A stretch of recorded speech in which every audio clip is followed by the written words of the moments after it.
ఏందండి ప్రజలు నాకు పబ్బం కట్టారు, పట్టం కట్టారు. సర్పంచ్ ఎన్నికలలో మెజార్టీ సీట్లు ఇచ్చారు. నేను 46,000 ఓడిపోతే నాకు 2,000 లీడ్ ఇచ్చిండు సర్పంచ్ ఎన్నికలు. పెద్ద పెద్ద గ్రామ పంచాయతీలను నన్నే గెలిపించారు. ఏదైనా మున్సిపాలిటీ కూడా మెజార్టీ వచ్చింది.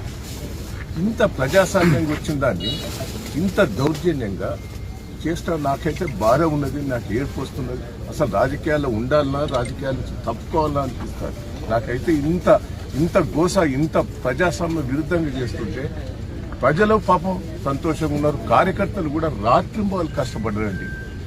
మా కార్యకర్తల కష్టం చూస్తే అయితే నాకు బాధ అనిపిస్తారు.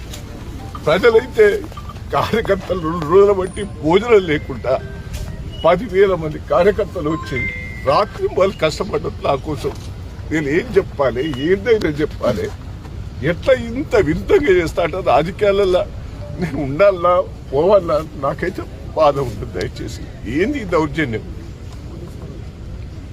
పోలీసు వాళ్ళు కూడా దయచేసి ఇట్లా చేయటం కూడా మంచిది కాదు. కేసీఆర్ చూస్తే పక్క అభిమానం, దయానంద్ చూస్తే అభిమానం ప్రజలు. కానీ ఇంత అరాచకాలు చూస్తుంటే నాకైతే ఏమన్నా చెప్పండి. నా కార్యకర్తలకు ఏం జవాబు చెప్పుకోవాలి? కార్యకర్తలకు నేను ఏం జవాబు చెప్పాలి? పాపం తెగించి పనిచేసేది ఈ రోజు. జై తెలంగాణ.